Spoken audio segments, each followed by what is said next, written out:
नमस्कार, खबरों की खबर में आप सभी का स्वागत है। आपके साथ मैं हूं खुशबू। एक और जहां पश्चिम बंगाल के चुनाव पर सबकी नजरें लगी हैं, तो वहीं असम, तमिलनाडु, पुडुचेरी और केरल में भी जोर शोर से प्रचार अभियान चल रहे हैं।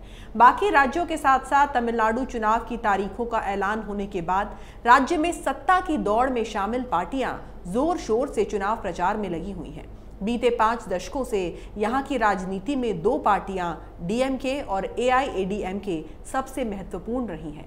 2016 विधानसभा चुनाव के 6 महीने बाद ही उस समय के मुख्यमंत्री और एआईएडीएमके प्रमुख जे जयललिता की मौत हो गई थी। उसके बाद 2018 में पूर्व मुख्यमंत्री और डीएमके प्रमुख करुणानिधि की भी मौत हो गई। इन दोनों अहम नेताओं की मौत के बाद यहां पहली बार विधानसभा चुनाव हो रहे हैं। ऐसे में माना जा रहा है कि ये चुनाव बेहद दिलचस्प हो सकते हैं। यहां अब इन दोनों पार्टियों के लिए एक बार फिर से अपनी मजबूती साबित करने की चुनौती है। एआईएडीएमके के साथ गठबंधन में उतरी बीजेपी इस बार दक्षिण भारत में अपना समर्थन बढ़ाने की पुरजोर कोशिश कर रही है। भारतीय जनता पार्टी के राष्ट्रीय अध्यक्ष जेपी नड्डा तमिलनाडु में थे और उन्होंने वहां रैली में कहा कि लोग एक बार फिर तमिलनाडु में एनडीए को सत्ता वापस लाने के लिए तैयार हैं। बीजेपी के राष्ट्रीय अध्यक्ष जेपी नड्डा ने शुक्रवार को चेन्नई में रोड शो किया। नड्डा के रोड शो के दौरान भारी भीड़ उमड़ी।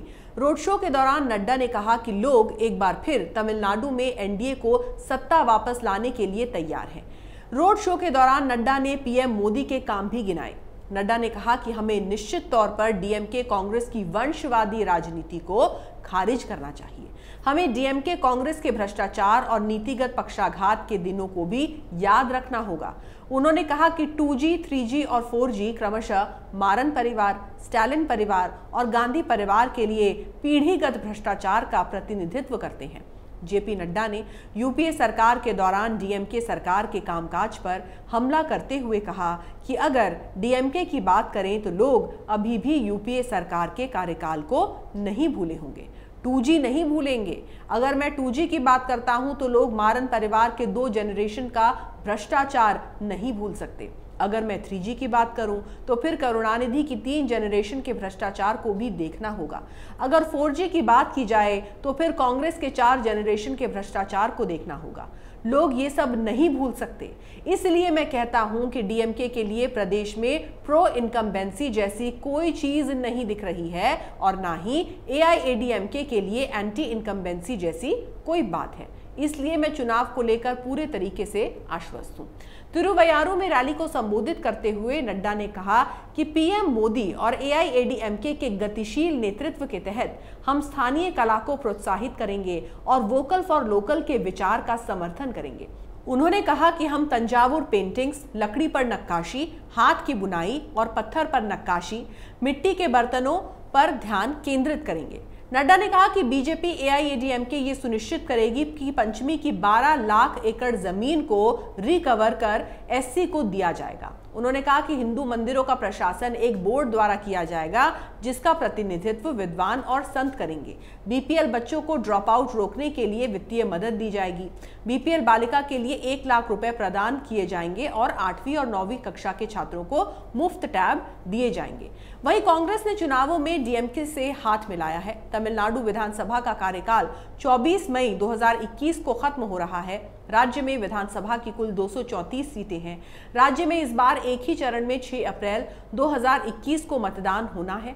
चुनाव के नतीजे 2 मई 2021 को घोषित हो जाएंगे। तमिलनाडु की सत्ताधारी पार्टी एआईएडीएमके इस बार बीजेपी के साथ मिलकर विधानसभा चुनाव लड़ रही है। एआईएडीएमके ने बीजेपी को 20 सीटें दी है। कहा जा रहा है कि राज्य की मुख्य विपक्षी पार्टी डीएमके एआईएडीएमके बीजेपी गठबंधन को कड़ी चुनौती दे सकती है। वहीं डीएमके अपनी सहयोगी कांग्रेस के साथ मिलकर चुनाव लड़ रही है। साथ ही वाइको के नेतृत्व वाली मारुमलार्ची द्रविड़ मुनेत्र कज़गम यानी कि एमडीएमके और राज्य की 8 छोटी पार्टियां डीएमके के चुनाव चिन्ह पर मैदान में उतरेंगी। डीएमके को चुनाव में कम्युनिस्ट पार्टी ऑफ इंडिया, मार्क्सवादी कम्युनिस्ट पार्टी ऑफ इंडिया और विदुतलाई चिरुतागल कच्छी को 6-6 सीटें मिली हैं। वहीं IUML और कोंगुनाडु मुनेत्र कज़गम 3-3 सीटों पर चुनाव लड़ेंगी। राज्य में बीजेपी और कांग्रेस केवल 20 और 25 सीटों पर चुनाव लड़ रही हैं। इससे साफ है कि मुख्य मुकाबला क्षेत्रीय पार्टियों AIADMK और DMK के बीच है, जैसा कि वहां पर होता आ रहा है। वहीं कमल हासन की 3 साल पुरानी पार्टी मक्कल निधि मय्यम यानी कि MNM पहली बार चुनावी मैदान में उतर रही है। विधानसभा की 234 सीटों को देखते हुए तमिलनाडु में सरकार बनाने के लिए कम से कम 118 सीटें जीतनी होंगी। इस तरीके से तमिलनाडु के विधानसभा चुनाव में जीत का जादुई आंकड़ा 118 है। तमिलनाडु के मौजूदा मुख्यमंत्री और AIADMK नेता ई पलानीस्वामी, DMK अध्यक्ष MK स्टालिन, अभिनेता से नेता बने कमल हासन, बीजेपी के प्रदेश अध्यक्ष L मुरुगन धारापुरम जैसे मुख्य उम्मीदवार चुनावी मैदान में हैं। यहाँ की एडापडी विधानसभा सीट पर सबकी नजरें रहेंगी। यहाँ से सूबे के मुख्यमंत्री ई पलानीस्वामी चुनाव लड़ रहे हैं। वो यहाँ से 7वीं बार चुनाव लड़ रहे हैं, जिसमें से वो 4 बार जीत चुके हैं। कोलाथुर विधानसभा क्षेत्र पर भी सबकी नजरें रहेंगी, क्योंकि DMK अध्यक्ष MK स्टालिन यहीं से चुनावी मैदान में उतर रहे हैं। MK स्टालिन के बेटे उदयनिधि चेपक सीट से अपनी राजनीतिक पारी की शुरुआत करने जा रहे हैं। कोयंबटूर साउथ निर्वाचन क्षेत्र भी खास है। अभिनेता से नेता बने कमल हासन यहीं से अपनी किस्मत आजमा रहे हैं। बीजेपी के प्रदेश अध्यक्ष L मुरुगन धारापुरम सीट से प्रत्याशी हैं, इसलिए सबकी निगाहें इस निर्वाचन क्षेत्र पर भी टिकी हुई हैं। वहीं बीजेपी के वरिष्ठ नेता H राजा कराईकुड़ी से लड़ेंगे। चुनाव में सत्ताधारी AIADMK के खिलाफ भ्रष्टाचार का मुद्दा उठाया जा रहा है। सत्ताधारी पार्टी के कई नेताओं पर भी भ्रष्टाचार के आरोप हैं। तमिलनाडु चुनाव में नीट प्रवेश परीक्षा का मुद्दा भी अहम नजर आ रहा है। तमिलनाडु में मेडिकल कॉलेजों में एडमिशन के लिए कराए जाने वाली नीट प्रवेश परीक्षा का विरोध होता रहा है। पूर्व मुख्यमंत्री जयललिता के निधन का मुद्दा भी चुनाव में उठ रहा है। DMK ने कहा है कि अगर वो सत्ता में आते हैं तो जयललिता के निधन के पीछे की असली वजह का पता लगाएंगे। DMK ने चुनाव जीतने पर टैक्सों में कटौती कर पेट्रोल की कीमतों को कम करने का वादा किया है। चेन्नई से सेलम तक का 277 किलोमीटर लंबा एक्सप्रेसवे प्रोजेक्ट भी चुनावी मुद्दा है। यहाँ पर इस एक्सप्रेसवे पर अदालत ने रोक लगा दी थी, लेकिन केंद्रीय बजट में बीजेपी की केंद्र सरकार ने संकेत दिए हैं कि वो इस प्रोजेक्ट को आगे बढ़ाएगी।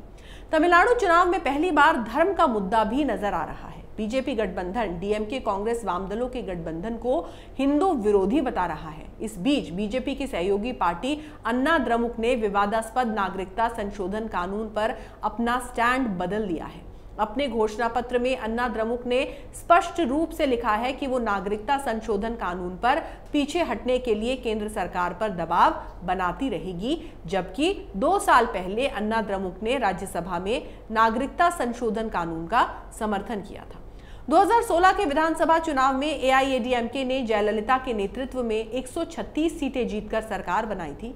वहीं DMK को 89, कांग्रेस को 8 और IUML को 1 सीट मिली थी। इस तरह DMK को कुल मिलाकर 98 सीटें मिली थी। तमिलनाडु के राजनीति में भाजपा ने एक अलग रणनीति पर काम किया है, जिसके नतीजे उसे उत्साहित करने वाले हो सकते हैं। दरअसल तमिलनाडु में M करुणानिधि और जयललिता के निधन के बाद द्रविड़ राजनीति के इस बेहद मजबूत राज्य की सियासत में भाजपा ने बहुत चतुराई से खुद को खड़ा करने में सफलता हासिल की है। ये सही है कि कांग्रेस हो या बीजेपी, दोनों ही राष्ट्रीय पार्टियां वहां अपने सहयोगी क्षेत्रीय दलों के सामने संख्या और सामर्थ्य में बहुत कमजोर दिखती हैं। लेकिन बीजेपी ने राज्य के सत्ताधारी राजनीतिक नेतृत्व को राष्ट्रीय नेतृत्व से जोड़कर अपने पक्ष में एक राष्ट्रीय विमर्श को खड़ा करने की सफल कोशिश की है, जो एक समय में कांग्रेस के हक में होता था। हाल में राहुल गांधी तमिलनाडु के हर चुनावी दौरे में RSS के खिलाफ बयान देते रहे, जबकि वहां संघ की छवि उत्तर भारत से अलग है। RSS देश भर में सामाजिक कार्य में लगा रहता है। इसकी वजह से बीजेपी से इतर दूसरी पार्टियों के लोग भी सीधे तौर पर संघ पर हमला करने से बचते हैं। हालांकि हिंदी भाषी राज्यों में बीजेपी की लगातार सत्ता रहने के कारण और संघ से भाजपा में गए लोगों को पहचान कर उन्हें राजनीतिक तौर पर निशाने पर लेना लोगों को शायद ज्यादा परेशान करता नहीं दिखता। लेकिन दक्षिण भारत के राज्यों में घोर भाजपा विरोधी लोग भी संघ पर वैसी टिप्पणियां पसंद नहीं करते हैं जैसी राहुल ने की। राहुल गांधी तमिलनाडु और केरल में लगातार यही गलती कर रहे हैं। दक्षिण भारत की राजनीति में कांग्रेस के पिछड़ने की एक वजह यह भी है कि वो संघ के जरिए भाजपा पर निशाना साध रही है। अन्ना द्रमुक में नेतृत्व की मजबूती ना होने से हो सकता है कि द्रमुक के साथ मिलकर लड़ने से तमिलनाडु की जनता द्रमुक कांग्रेस गठजोड़ को महत्व दे, लेकिन प्रदेश में जमीनी तौर पर बीजेपी अपनी जड़ें जमाने में कामयाब होती दिख रही है। अगले कुछ सालों में तमिलनाडु में बीजेपी का विस्तार हो सकता है, जहां अभी पूरी राजनीति द्रमुक और अन्ना द्रमुक के बीच ही सिमटी हुई है। अगर आपको हमारा वीडियो पसंद आया तो इसे लाइक करें, शेयर करें और कैपिटल टीवी को सब्सक्राइब करें। नमस्कार।